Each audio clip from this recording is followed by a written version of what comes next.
tua misericórdia para sempre será. Tu és Jeová, o Deus glorioso, tua majestade permanecerá.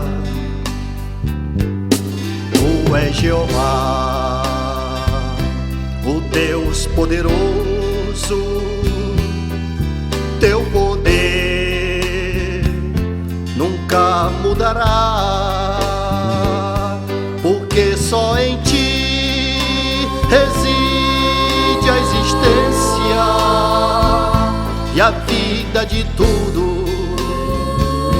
Contigo está, e nas tuas mãos está o domínio. Teu cetro para sempre permanecerá, porque és Ra, és Jireh, és Rafá. Tu és Nissi, és Jeová, és Shammah, és Mikadiskim, Tu és Shalom, El Shaddai, o Adonai, porque tu és Jeová, porque tu és Jeová.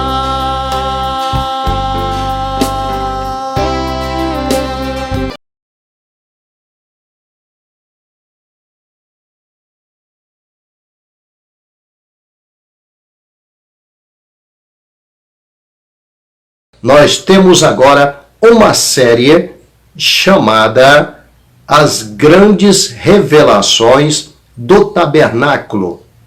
O que é o tabernáculo? Para que servia o tabernáculo?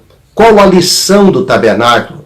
Quais são as revelações que o tabernáculo nos revela dentro da vontade de Deus?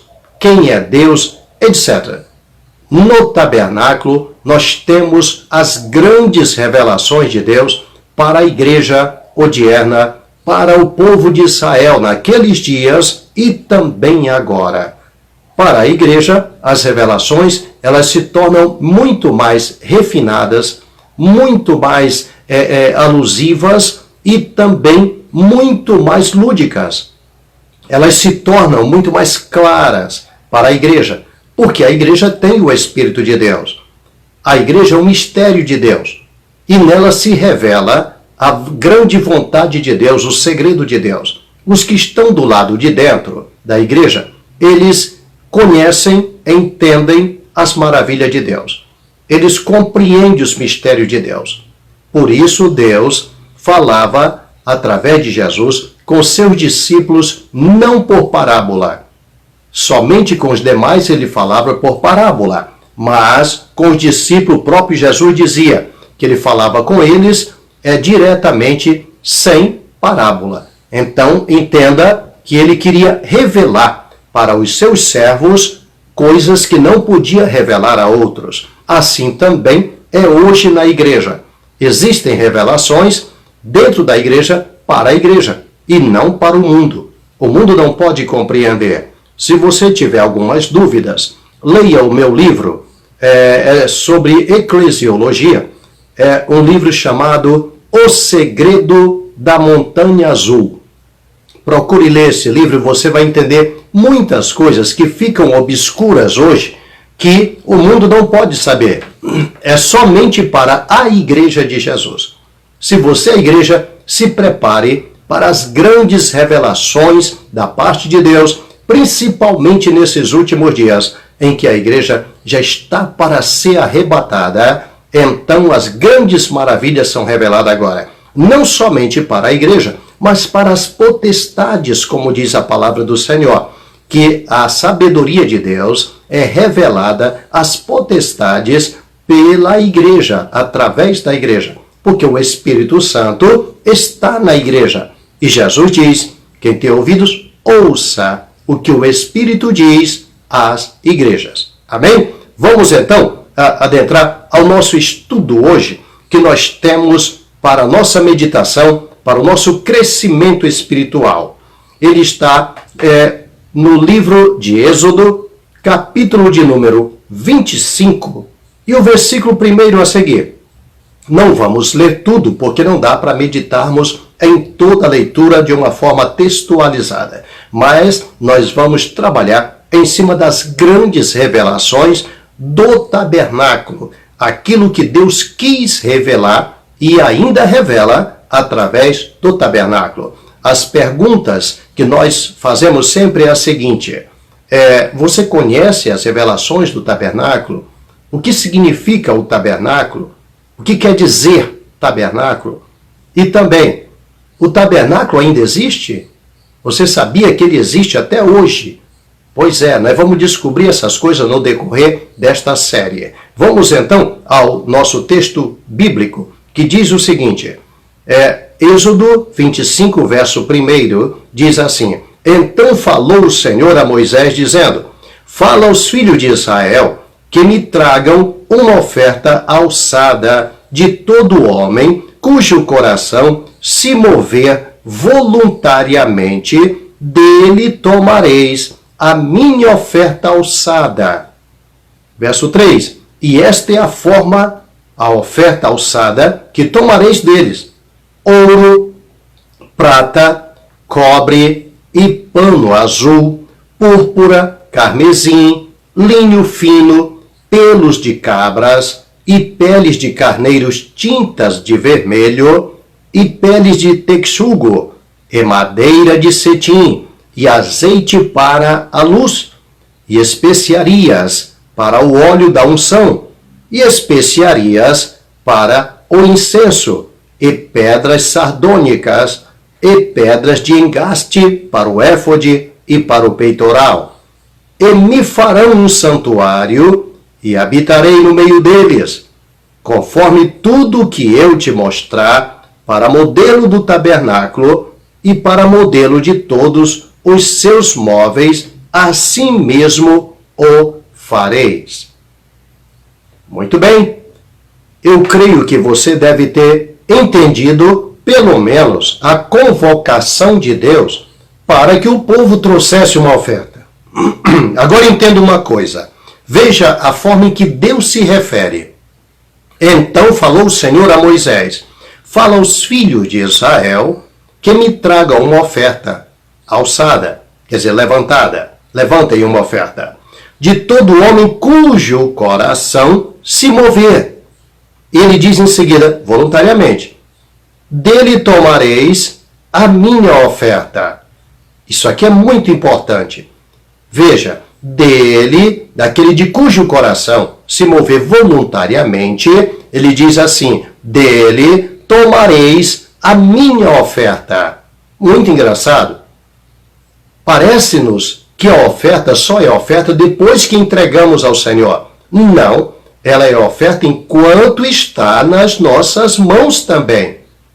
Vou repetir, senão você não entende. Veja bem. De todo homem cujo coração se mover voluntariamente. Isto é, o Espírito de Deus toca em nossos corações para que entreguemos aquilo que não é nosso, que está em nosso poder, que está em nossas mãos, mas não é nosso, porque tudo pertence a Ele. Olha o que diz em seguida: dele tomareis, quer dizer, você vai receber das mãos dele a minha oferta. Quer dizer, ela já é minha mesmo estando nas mãos dele. Não é minha depois que ele me deu. Ela é minha mesmo estando nas mãos dele. Dele recebereis a minha oferta. Por isso Deus diz através do profeta Isaías: quem me deu a mim primeiro para que eu tenha que devolvê-lo? Porque o Senhor sempre nos deu primeiro. E o que está nas nossas mãos não pertence a nós, pertence ao Senhor. Tanto que se morrermos agora, tudo que tiver no nosso bolso fica aqui mesmo. Tudo que tiver em nossas mãos, em nosso poder, fica tudo aqui. Pertence tudo ao Senhor. Agora, eu gostaria que você analisasse o seguinte: Ele coloca em nossas mãos conforme lhe é mister, conforme ele achar necessário. Por isso, eu ensino sempre, não fique desesperado para ficar rico, como a Bíblia mesmo condena isso. Não fique apavorado em possuir bens ou coisa parecida. Por quê? Porque eles pertencem ao Senhor. O Senhor te dá a hora que ele achar necessário. E se ele achar que é necessário você tê-los.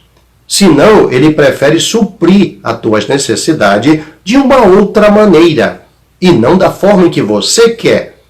Às vezes você até quer abençoar, ajudar a obra de Deus. Mas e se Deus não quer que você seja esse tal abençoador? Como é que fica? E se ele quer que você seja abençoado ao invés de ser um abençoador? E, pastor, o senhor está dizendo o quê? A Bíblia diz que certamente, está escrito sem dúvida nenhuma, o menor é abençoado pelo maior. Pastor, e o que o senhor está dizendo com isso? Às vezes Deus quer que você seja pequeno. E não o grande, o abençoador. Quer que você seja o abençoado. Aquele que vai receber do grande. Pastor, o senhor está dizendo que eu tenho que ficar pequeno, pobre e pequeno? Meu amigo, Jesus veio aqui pobre e pequeno. Agora entenda uma coisa.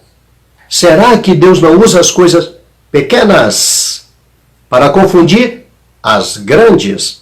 Pois foi assim que ele fez com Elias. Elias era um pequeno na porta daquela viúva. Ele tinha que ser abençoado pelos bens dela. E o próprio Deus já disse, eu preparei uma mulher, uma viúva que vai te sustentar, Elias, vai te abençoar. Agora não esqueça que é você, o abençoado, quem também abençoa. Porque o maior servirá o menor. É o que diz a palavra de Deus. Foi Jesus quem falou. Aquele que quiser ser o maior, seja o menor. Então é bom tomar muito cuidado com essa nossa preocupação em querer ser o grande, o abençoador. Porque Deus vai usar sempre o menor, sempre o pequeno. E se você é grande, procure ficar pequeno. Procure ser como Davi, que era muito rico, mas dizia claramente, eu sou um pobre necessitado, mas o Senhor cuida de mim. Isso aqui é o término do salmo dele. Muito bem, então vamos entender melhor o que significa as ofertas para a construção do tabernáculo. Isso é de muita importância para nós hoje. Quando falamos de oferta, nós só vemos que precisamos dar, doar, despender, tirar de nossas mãos, como se fosse nosso. E não percebemos também o valor da oferta, o que significa esta oferta e para que serve, principalmente no tabernáculo ou na igreja hoje. Porque o tabernáculo, para você entender melhor o que ele era, senão nós não vamos adentrar aqui, foi algo que Deus mandou construir logo que o povo de Israel saiu do Egito. Deus então manda construir o tabernáculo. E o povo segue, levado até o Monte Sinai. Ali Moisés recebe a lei e a partir do Sinai até ao Jordão, o povo agora andou, preste bem atenção que isso é importante, ao som da trombeta de prata. Eram as trombetas de prata que diziam o momento de partir, o momento de parar. Então, a nuvem ou a coluna de fogo, depende do horário, ela se levantava sobre o tabernáculo e aí era a hora de Israel partir. Então, o que eles faziam? Tocavam as trombetas. Agora, eles tinham que andar ao som das trombetas. Pode olhar bem para cá. Eu e você andamos ao som das trombetas. Nós ouvimos o som das trombetas de Deus e aí nós andamos. Aí nós caminhamos nesse deserto até chegarmos à terra prometida. Assim vive a igreja hoje. Eles foram até o Sinai, lugar de receber a lei. Dali em diante, começa a andar o som de trombeta. Até então, não era o som de trombeta. Eles olhavam a nuvem.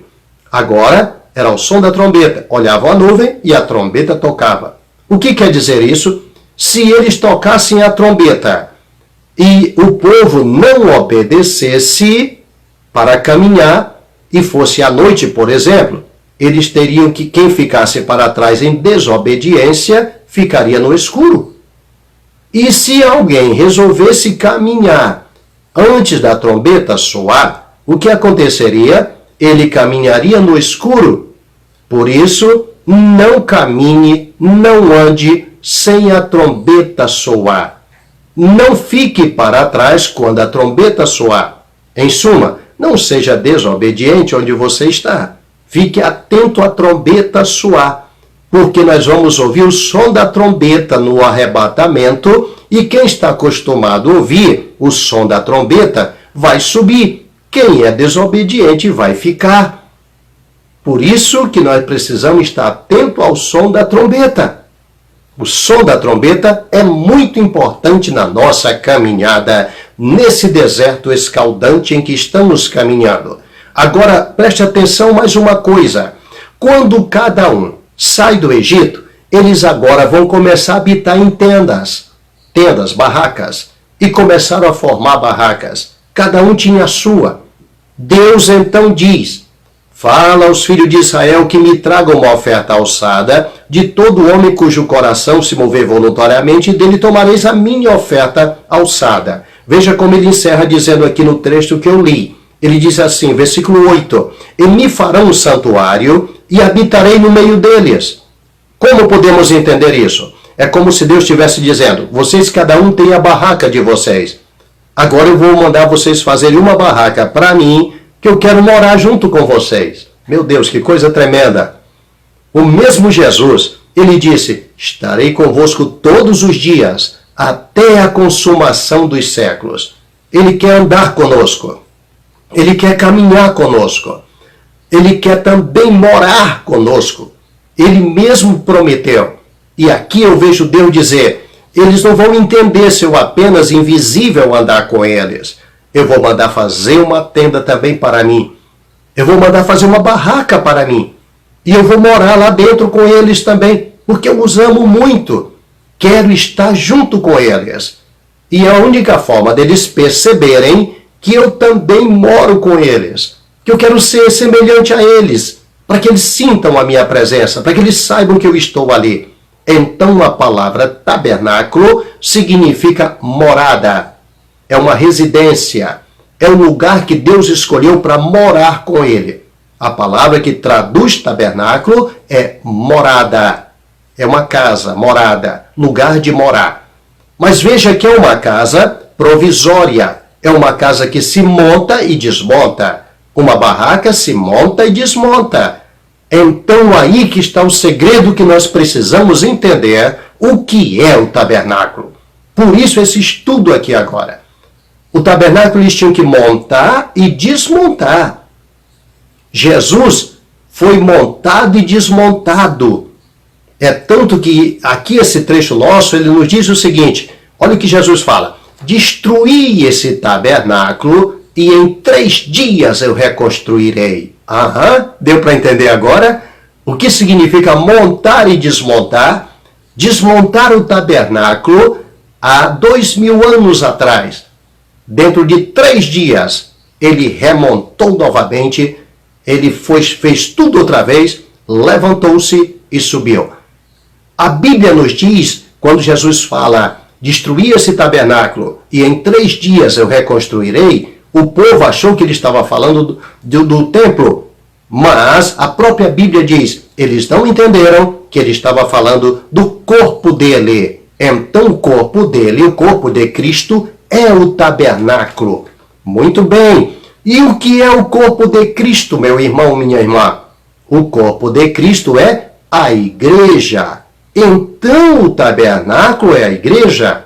E Cristo é a cabeça do tabernáculo? Ótimo! Você agora começou a entender.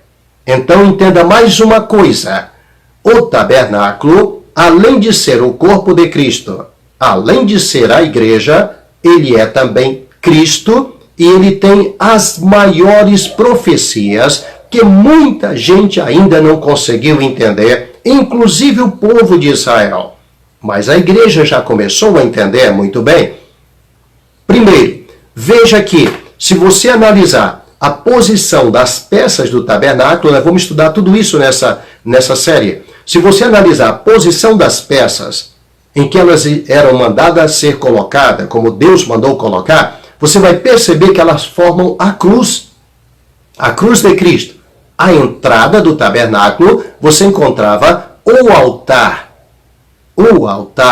dos holocaustos. Em seguida, a pia de bronze. Adentrando ao véu, você olhando à direita, encontrava os pães da proposição, de quem entra. À esquerda estava o menorá, que é aquela lâmpada. Mais à frente um pouco, veja bem, direita e esquerda, é a cruz. Mais à frente um pouco estava o altar dos perfumes e logo em seguida encontrava o Santo dos Santos com a arca. Se você analisar, uma cruz perfeita, apontando para a cruz de Cristo, na qual Paulo diz, se eu tiver que me gloriar, gloriar-me-ei na cruz de Cristo. É ali que nós nos gloriamos, é o tabernáculo do Senhor. E nós estamos neste tabernáculo. Nós somos peça e parte desse tabernáculo. Nós formamos parte dele.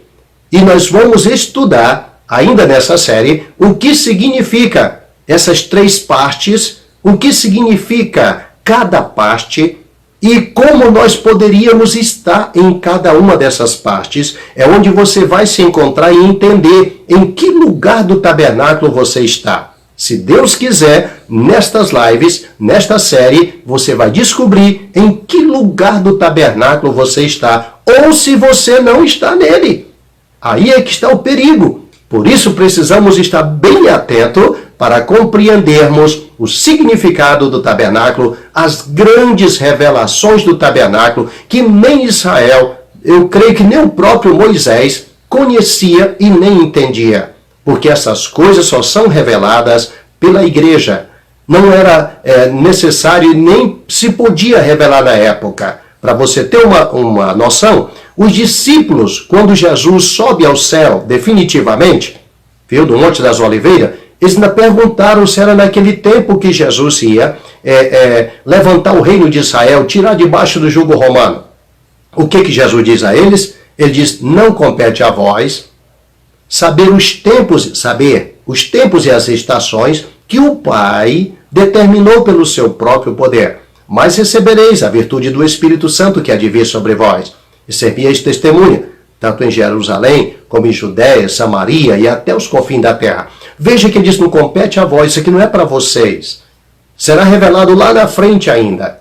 Lá na frente nem o Pedro sabia. O Paulo começa a revelar algumas coisas que Deus foi dando para ele. Paulo foi um dos maiores expoentes sobre o mistério de Cristo e a igreja, que ele coloca junto ao casamento. Assim também aqui o tabernáculo. No tabernáculo nós estamos com Cristo e o tabernáculo é Cristo. Outra coisa importante do tabernáculo é que ele engloba toda a criação. É forte isso. Toda a criação. Sabe por quê? Porque ele é o corpo de Cristo. E em Cristo, todas as coisas foram criadas. Em Jesus, somente, não existe nada criado no Espírito Santo. Nada criado no Pai. Todas as coisas foram criadas no Filho. Por isso ele é o princípio da criação de Deus. Eita, coisa forte, não é? Então todas as coisas foram criadas nele, por ele e para ele. E diz ainda João, no seu evangelho no início, ele diz que ele fez todas as coisas e que sem ele nada do que foi feito se fez. Ele estava falando ali de Jesus Cristo. Todas as coisas foram feitas por ele. Ele é o princípio da criação. Tudo que é criado, o Pai, aprove ao Pai criar nele. O Espírito Santo deu forma nele. Por isso, em Jesus, habita toda a plenitude da divindade. É o que diz a palavra de Deus. Muito bem, então vamos entender agora estas ofertas, o porquê dela e o significado também dela. Por quê? Primeiro nós entendemos que era para somente aqueles que se movessem o coração, aqueles cujo coração se movessem, não é para qualquer um. Então Moisés pede ao povo que tragam as ofertas, e o povo trouxe as ofertas. As ofertas eram em tanta quantidade, era tanta coisa, que ele não tinha mais onde pôr. E o que acontece? Moisés vai e diz ao povo, para pessoal, Para, porque já não tem mais onde pôr nada. Já deu a quantia. Não precisa mais nada. E tinha gente trazendo ainda. E ele dizia, pode levar de volta. Não precisa mais. Não tem onde pôr. As peças que nós vamos construir já tem o material necessário. O material é esse. Agora preste bem atenção. Deus trabalha com um sistema semelhante ao Just in Time. Eu acho que você talvez deve conhecer isso. Tá. Just in Time é aquele sistema em que você trabalha fabricando só o necessário. Ele fabrica só o necessário, no tempo necessário. Então o que quer dizer isso? Ele simplesmente manda trazer e agora ele diz, encerrou. E Moisés diz, para. E o povo trazendo, os retardatários, mas não deveria mais trazer, levaram de volta, porque não tinha mais onde pôr, não havia mais necessidade, já tinha o suficiente e não era para sobrar. Por isso eu usei o termo just in time. Não era para sobrar, era somente para suprir aquilo que há de necessidade. Deus quer que você tenha o necessário e não o que você quer, que você sempre quer de sobra. Sempre quer para ter até estragar, mas Deus queria que você tivesse só o pão nosso de cada dia nos dá hoje. Lembra? O necessário. Ele pediu o necessário. Deus só quer o necessário. Portanto, muito cuidado com aquilo que você sentiu no coração em dar para Deus. Corra enquanto é tempo, antes que seja tarde demais e Deus diga, encerrou. Lá vai. Depois, se der tempo, falaremos disso. Então vamos para os objetos. Olha o que ele pede. Ele diz ao povo que me traga isso. E o povo começa a levar. Então lá vai. Me traz ouro, prata, cobre e pano azul, e púrpura, e carmesim, linho fino, pelo de cabra. Parece loucura pedir essas coisas. Imagina de oferta. Peles de carneiro tintas, quer dizer, pintadas de vermelho, peles de texugo, tá? Madeira de cetim, azeite para a luz, especiaria, etc. Aí, você imagina, num deserto daqueles, aonde é que nós vamos encontrar esses objetos? Essa é uma das principais lições do tabernáculo, que eu quero que você entenda agora. Olha o que Deus diz a eles. Moisés diz para eles me trazerem isso. Era para nós olharmos um para o outro e dizer, mas num deserto desse, aonde que eu vou encontrar essas coisas, esses objetos? Nós estamos num lugar árido. Nós estamos num lugar onde não tem nem vegetação. Aonde é que eu vou encontrar no meio da areia essas coisas, essas madeiras, todas essas coisas? Eita, mistério maravilhoso, não é? Talvez você não leve em conta. Talvez você não procurou entender ainda. Mas era ali onde Deus ia dar todo o necessário. Essa é uma lição tremenda. Sabe por quê? Porque você está na igreja e no lugar onde você está, você tem todo o necessário. Ainda que você esteja num deserto, tua igreja esteja num deserto, você esteja no deserto, mas Deus supre todas as necessidades. Viu? Entenda uma coisa, o cristão não precisa ir ao Egito para trazer oferta para Deus. Você não precisa ir para o mundo ou buscar no mundo aquilo que Deus dá na sua mão. Ele entrega na sua mão. Eu não estou dizendo voltar no mundo e andar pelo meio da sua. Eu estou dizendo que você não precisa agir como uma pessoa do mundo, se desvirtuar, voltar ao Egito para poder ter o necessário para ofertar para Deus. Deus te dará na tua mão. Seja um cristão fiel. Ande na presença de Deus e nunca faltará oferta na tua mão para você chegar no culto e não ter o que ofertar. Porque o teu Deus te diz, ninguém comparecerá diante de mim de mãos vazias. Por que ele fala isso? Porque ele dá nas nossas mãos. Mesmo num deserto, eu vou pedir ouro para o povo, prata, cobre, pano azul, pano no deserto. Quem fabrica pano no deserto? Pano com púrpura, carmesim, linho fino no deserto, eu vou pedir. Pelos de cabra no deserto. Parece que eu vejo Jesus chegando daquela figueira e não tinha figo e ele vai e detona a figueira. Acabou.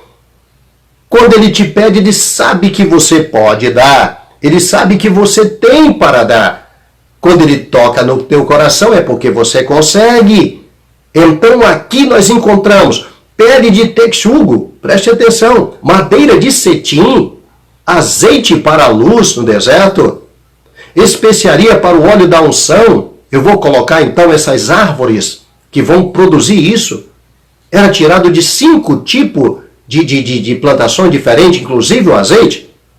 Pedras de sardônica no deserto, pedra de engaste para o éfode e para o peitoral. Mas o que? Eu vou dar todas essas riquezas para o sacerdote se enfeitar? Eu vou dar oferta, diz para pastor, encher barriga de pastor, não é assim que o povo fala? Eu vou levar isso, pegar minhas pedras preciosas e entregar para o sacerdote usar? Alguma coisa está errada. É isso que Deus está dizendo. E outra coisa, lá vai. E me farão um santuário e habitarei no meio deles. Agora, entenda uma coisa. Vamos entender o que significa essas ofertas. Qual o significado, o porquê de todas elas, para que elas vão estar lá. Cada uma tem um significado. Lá vai. O ouro simboliza a santidade de Jesus no tabernáculo. A pureza, a santidade dele no tabernáculo, a glória dele no tabernáculo. Ela ficava tudo isso escondido lá dentro do tabernáculo. Por cima estavam as cortinas, nós vamos falar posteriormente. E elas escondiam tudo que estava ali. E as principais de cima eram de pelo de cabra. E vinha o vento, trazia a poeira, a areia, jogava tudo em cima e ficava tudo coberto, ninguém entendia nada. E a riqueza estava ali dentro. Cristo é visto por fora pelo mundo sem que ninguém compreenda. Ele não tinha parecer nem formosura. Assim é eu e você, cristão. Vamos aprender isso posteriormente. Você quer ser tão importante, tão bonito, tão... Calma, fica tranquilo. O mundo não pode ver você assim, com o rosto fulgurando, como estava o de Moisés. Não. Ele tem que nos ver sem parecer nem formosura. É aí onde Deus vai agir. Assim como fez com Jesus. Jesus diz, como o Pai me enviou, também eu vos envio a vós. Então prepare-se para andar como ele andou, viver como ele viveu, sofrer como ele sofreu, suportar o que ele suportou, ser rejeitado como ele foi, ser humilhado como ele foi, pobre muitas vezes como ele foi. Tem gente dizendo que eles eram ricos, que Simão Pedro tinha casa na praia, que Jesus era dono de... Não vejo nada disso na Bíblia, pelo contrário, ele disse que não tinha nem onde reclinar a cabeça. Sabe por quê? Porque ele vivia de tendas. Eu estou falando no termo figurativo, como nós também. Ele não tinha morada certa. Quem habita em tendas não tem morada certa. Ele era o tabernáculo que monta e desmonta. Assim eu e você, nós nos montamos e nos desmontamos. Tem hora que a luta vem, meu querido, você fica totalmente desmontado. Tem hora que nem você se conhece, de tão desmontado que você fica. Porém, em seguida, o tabernáculo se remonta novamente. Tem dia que você diz, Papai do céu, eu não tenho mais ânimo, eu não tenho mais força, eu estou totalmente debilitado. Não sei se eu consigo atravessar essa luta. Eu estou desmontado. Mas aí vem o Senhor e monta o tabernáculo outra vez. Você levanta glorificando a Deus, se arruma, se perfuma, corre para a igreja. E chegando lá você dá glória a Deus. Quem olha para você diz, ele deve estar rico. Ela deve estar muito rica. Ela deve ter ganhado hoje a loteria, porque a alegria é muito grande. Não, é que o tabernáculo seu foi remontado novamente. O Senhor cuida dele. Enquanto você cuida do tabernáculo dele, ele cuida também de você, que é um tabernáculo. Simão Pedro disse, se esse tabernáculo se desfizer, nós temos um outro feito não por mão de homens. É ele quem remonta um e é com as mãos dele que ele remonta. Quando você está todo desmontado, ele chega com as mãos dele e começa a remontar você totalmente, e aí aparece novamente a coluna de fogo em cima do tabernáculo, começa o funcionamento. O tabernáculo desmontado não tem como funcionar. O tabernáculo desmontado, os altares estão separados, os altares não estão na posição, não tem como trabalhar nele. Enquanto ele está desmontado, é porque Israel está caminhando, está andando. Agora olhe bem para minha cara. Quando você está totalmente desmontado, é quando você está andando. Quando você está totalmente quebrado, totalmente desmontado, é que você está já em direção à terra prometida. Está mais perto agora para frente do que para trás, como dizia o apóstolo Paulo. Quando você se sente totalmente desmontado, é porque você começou a caminhar e nem percebeu.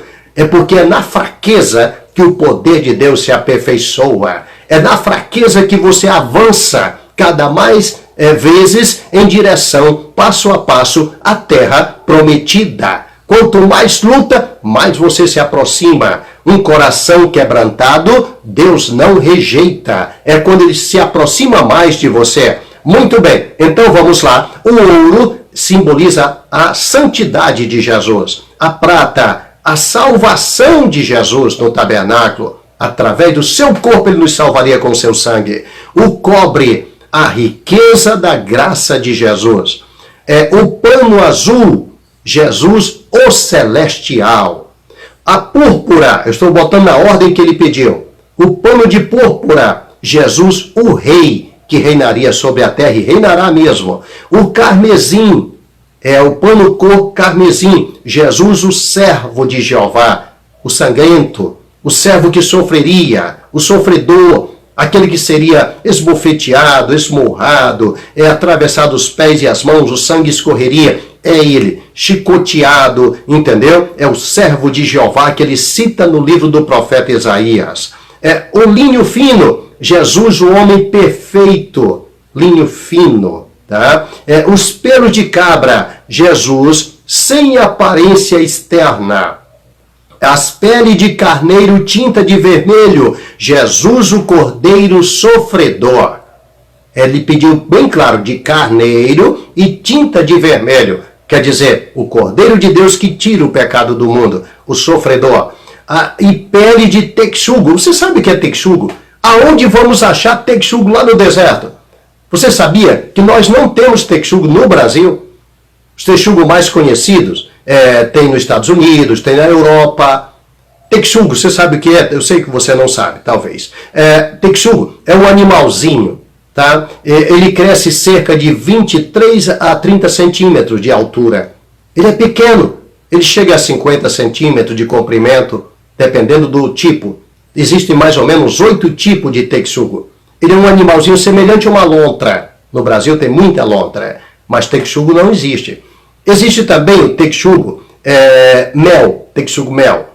E o texugo mel, ele enfrenta qualquer leão, ele enfrenta qualquer... Desse tamaninho que eu estou te falando. Ele enfrenta qualquer urso. Ele bota para correr qualquer... Um bichinho desse tamanho, tá? Ele era engraçado. Ele tem uma lista, ele é preto a parte de baixo, em cima meio cinza, e bem no meio da testa, na cabeça dele, de entre os olhos para trás, tem uma lista branca. E de cima dos olhos, de ambos os olhos, sai também outra lista branca. E ele se torna muito engraçado com isso. Porém, ele faz um barulho tão grande quando atacado, que ele bota para correr. Grande assim, é um barulho feroz apenas. Não é muito alto, mas é feroz. E ele bota para correr. Ele avança nos tigres, ele avança nesses animais todos e bota eles para correr. Ele eriça o pelo dele e bota para correr muitas vezes até pouco espinho, com o barulhinho que ele faz. Então, o texugo, pele de texugo, é o que ele pede. Onde é que eu vou achar texugo no deserto? No meio da areia. Agora escute. O que significa texugo? Jesus, humilde e valente.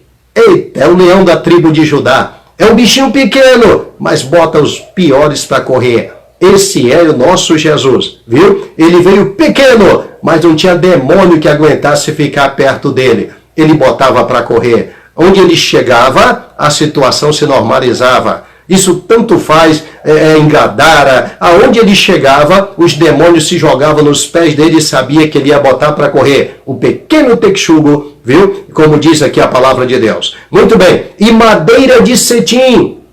Onde nós vamos achar? Significa o quê? Jesus, a árvore da vida. No deserto, ele é a árvore, é a madeira de cetim. O azeite para a luz. Jesus, a oliveira verdadeira. E especiarias para o óleo da unção, que significa Jesus o ungido. O ungido recebe todas essas especiarias no azeite da unção. E no azeite da unção estão as 5 especiarias. E então ele era comportado, o azeite, por as 5. Em Jesus estão todos os ministérios. Em Jesus está o ministério de apóstolo, de profeta, de evangelista, pastor, doutor e mestre. Todos esses ministérios estão nele. Ele é a unção que unge todos esses ministérios. Ele que levanta esses ministérios. A Bíblia diz que é o Senhor que levanta os ministérios. O Espírito Santo levanta os dons. Jesus, o Senhor, levanta os ministérios. Os ministros estão à mercê dele, nas mãos dele. E, inclusive, João encontra isso em Apocalipse, dizendo: o mistério que tu viste nas minhas mãos são os anjos das 7 igrejas. Então estão nas mãos do Senhor. Muito bem, aí nós encontramos em seguida especiarias para o incenso. Jesus, o bom cheiro de Cristo, porque é onde vai oferecer o incenso a Deus, o altar dos incensos. Pedras de sardônicas. Jesus, o desejado de todas as nações. Aqui fala de pedras preciosas. As riquezas daqui desta terra estão todas com ele. Nele está toda a riqueza. Amém? As pedras de engaste para o éfode e para o peitoral. Significa Jesus, o sacerdote e profeta. Para que era esses engastes? Principalmente do Urim e do Tumim. Esses engates aí é quando Deus não falasse mais através de qualquer coisa, buscasse a Deus de todas as maneiras e não tivesse, então o sacerdote apelaria para a última instância, que seria o Urim e o Tumim. Então o que quer dizer isso? Jesus, o sacerdote e profeta, quando tudo se fechar na sua vida, clame ao Senhor, diz: clama a mim e responder-te-ei. Aí você vai para o Urim e para o Tumim, ok? Muito bem. E me farão um santuário e habitarei no meio deles. Muito bem, então vamos lá. Você dá a oferta, você vai construir ainda, é o que ele está dizendo: me tragam e depois vocês mesmos constroem com aquilo que me trouxeram. Então é você trazendo, você construindo e você vivendo no tabernáculo. O que quer dizer isso? Quer dizer que algo que não depende de fora, algo que é interno. Por isso ele fala: eu sou o El Shaddai, o Deus Todo-Poderoso. Ele não precisa de poder externo para existir, para viver.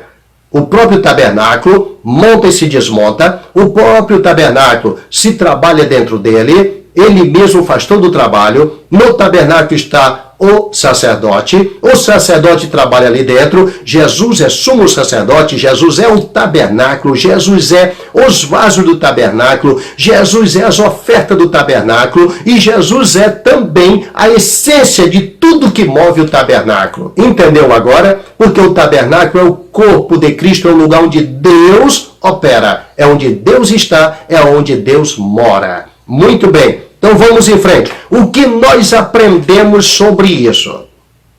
Quando você vai trazer a tua oferta a Deus, ela já é de Deus. A tua intenção foi apenas um toque de Deus para que se levasse até a Ele. Essas peças todas estavam no deserto na igreja. A igreja tem a maior riqueza do mundo. Eles não precisavam voltar ao Egito para buscar nada no Egito. Eles tinham tudo isso lá dentro. Quando Deus pediu, já sabia que havia tudo isso ali. Às vezes alguém pede uma oferta a você e você diz: eu não tenho. E não sabe que muitas vezes Deus ainda vai dar na tua mão, que é para você entregar. Mas ele já tem. É dele. É tanto que ele diz: a minha oferta. Mas o sujeito nem entregou, mas já é dele. Deus sabe o que tem na minha mão, na tua mão. Deus sabe o que nós guardamos, o que Ele nos deu. Está tudo na mão dele e sabe ainda o que Ele vai dar. Às vezes você põe no coração: eu quero dar uma oferta até o final do mês, mas eu não tenho. Fica tranquilo, Ele vai te dar. Desde que você o tenha da parte de Deus e queira de coração voluntário entregar para Deus. Não dê para homens, não dê para pastores, não dê para o fulano, para o beltrano, porque você vai dar no sentido humano. Eu não estou proibindo você dar dízimo e oferta a pastores, pelo amor de Deus, entenda. Eu estou dizendo para você não dar como se estivesse dando para o homem, esperando que o homem vai gostar de ti, que o homem vai se agradar de ti, que o homem vai te dar alguma coisa em troca, que o homem vai te reconhecer. Não dê nada para ser reconhecido. Dê para Deus receber de ti, se Ele receber de ti, pule de alegria, porque Deus recebe algo das tuas mãos. Sabe por quê? Porque é necessário alguns pontos que nós vamos já entender da lição, das ofertas para a construção do tabernáculo, que é esse nosso primeiro tema desta série. Lá vai. 5 pontos nós precisamos levar em consideração. Primeiro, lá vai. Não leve ao Senhor o que Ele não pediu. Entendeu? O que quer dizer isso, pastor? O que quer dizer é que Ele fez a lista. Não tente levar pele de elefante. Ele não pediu. Ele não pede aqui pele de vaca. Não leve para Ele. Ele não pediu. Ele não pediu pele de jacaré. Fica até bonito para fazer bolsa se você gosta, mas Ele não pediu. Entendeu agora? Quanta gente querendo levar para Deus uma coisa que Ele não pediu. Esse é o grande erro que muita gente comete hoje. Querer fazer para Deus o que Ele não mandou fazer. Ele mandou fazer um tabernáculo. E outra coisa, Ele deu todas as medidas. Ele deu toda a planta, todo o modelo. Ele disse, Moisés, toma cuidado de fazer tudo conforme te foi mostrado no monte. Então não faça nada ao seu bel prazer, ao seu gosto, da sua forma, da forma que você quer. Faça da forma que Deus mandou fazer. Ele já tem o modelo. Se você fizer de outra forma, ele não vai receber, vai sair errado. Pastor, sabe o que eu quero ser? Eu quero ser um grande pregador. E Deus quer isso de você? Pastor, porque eu quero pregar, eu quero fazer. E se Deus quer? Se Deus não quer, não faça. Pastor, eu quero ser cantor, vou gravar um CD. E se Deus não quer? Quanta gente sofrendo por aí. Deus não mandou ele ser cantor, mas ele pôs na cabeça, ele disse que ele é um levita, que ele leva a vida inteira se balançando com um baixo, com uma guitarra na mão, ou com um microfone, segurando os fios por aí, e se fazendo de levita, sei lá de quê, e não serve para nada, porque Deus não está recebendo dele. Ele está fazendo aquilo para si mesmo. Deus não recebe. Deus nunca mandou que ele fizesse aquilo. Então entenda, nunca leve para Deus o que Ele não te pediu. Pastor, mas eu não sei então o que eu vou fazer. Então ore primeiro a Deus. Pergunte a Ele para que Ele te chamou na igreja. Pergunte a Ele por que Ele te escolheu. Para que finalidade Ele te escolheu. Aonde Ele quer te usar. Olhe para trás. Veja se Pedro fez o que ele queria. Em nenhum ponto da história. Veja se Paulo fazia o que ele queria. De forma alguma. Ele orava a Deus primeiro. Ele tentou ir a Bitínia. O que diz a palavra de Deus? O Espírito de Deus não permitiu. Ele vai orar. E de noite, num sonho, um varão se apresenta e diz, atravessa a Macedônia e vem nos ajudar. Ore a Deus que Ele te diz o que Ele quer que você faça. Não saia fazendo o que Deus não mandou você fazer. Se você quer ministrar no tabernáculo, cuidado, no tabernáculo é tudo com ordem e decência. Na igreja é tudo com ordem e decência. Não tente fazer aquilo que Ele não mandou. E você já viu que diz, vou abrir o meu ministério, e se Jesus não mandou? Aí fica patinando a vida inteira, não sai daquilo, porque Deus nunca mandou ele fazer aquilo. Ele acha que ele pode fazer, porque eu já conheço, porque eu já sei, porque você sabe, pode saber o que você souber, mas não adianta. O povo começou a trazer a oferta, mas parou, não precisa mais, não era assim? Eles voltaram com a oferta nas mãos.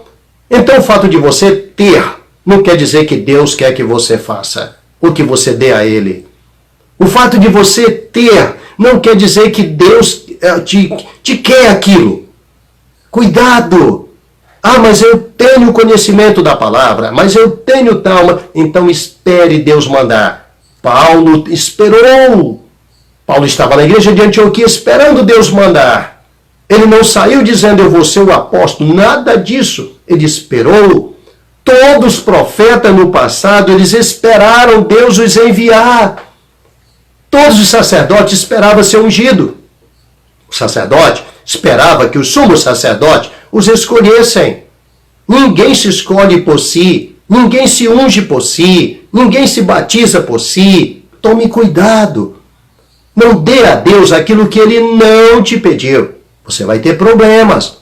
Lembre-se de Nadab e Abiú, levou fogo estranho e Deus os matou.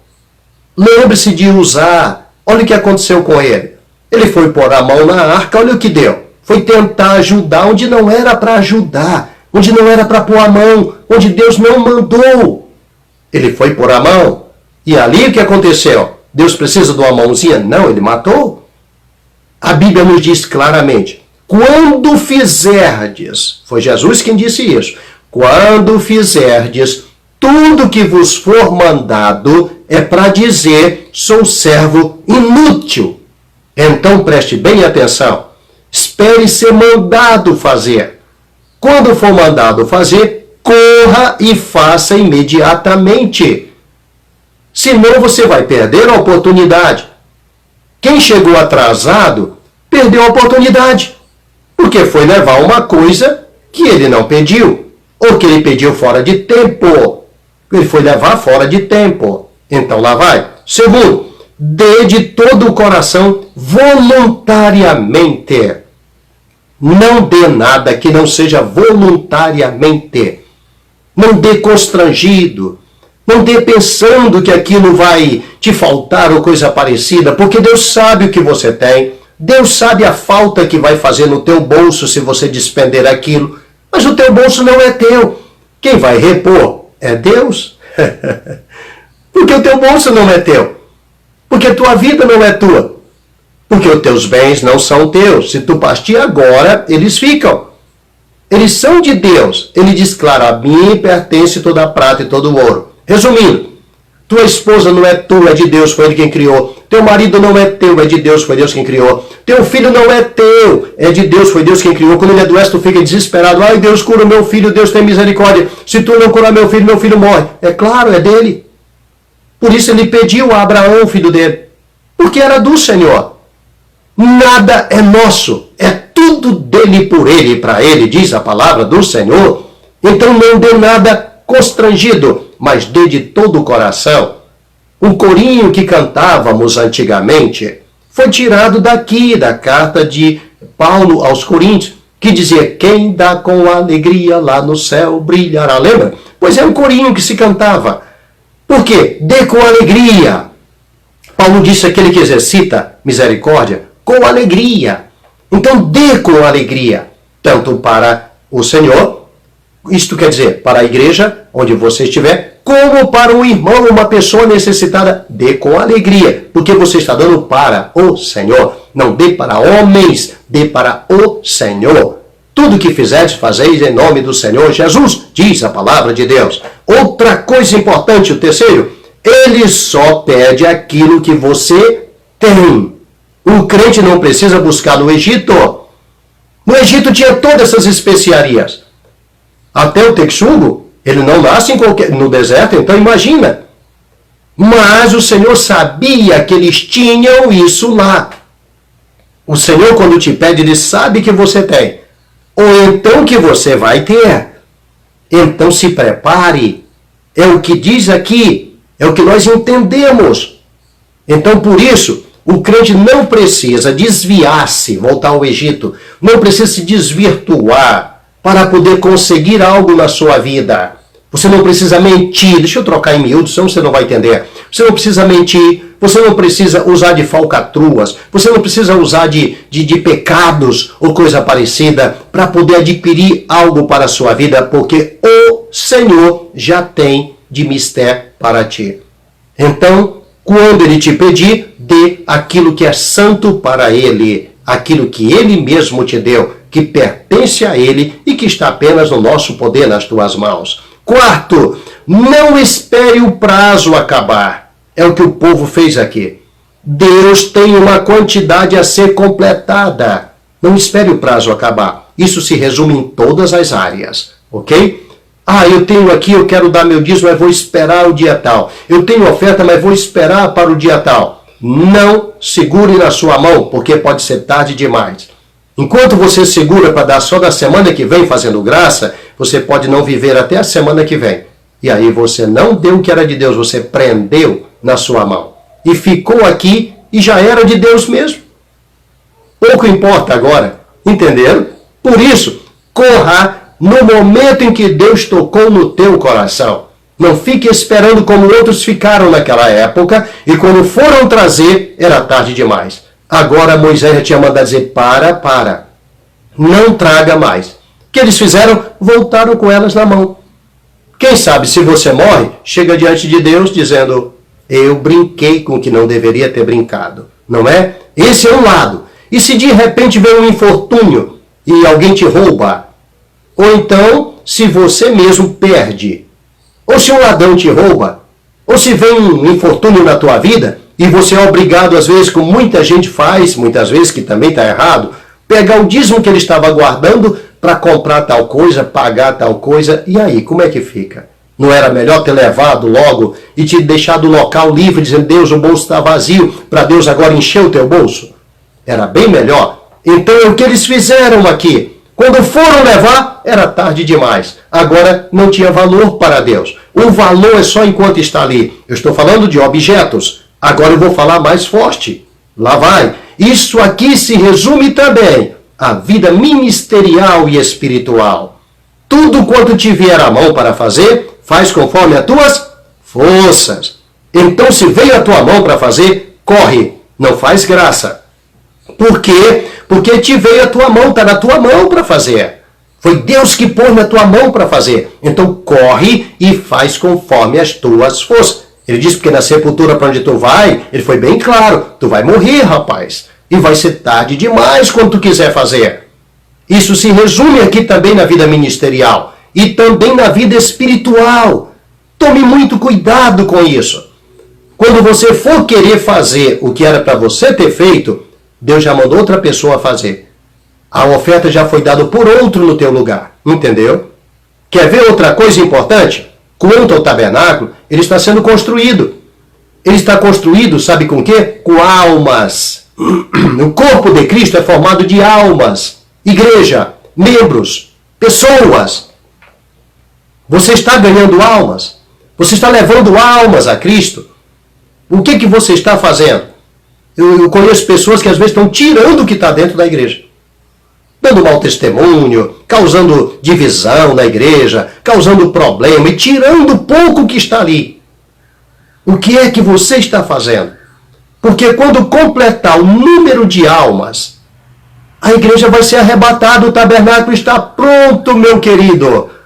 Será tarde demais para você tentar fazer alguma coisa. Quando completar o número de almas salva, não tente ganhar alma para Cristo. Eu tenho ensinado isso aqui direto.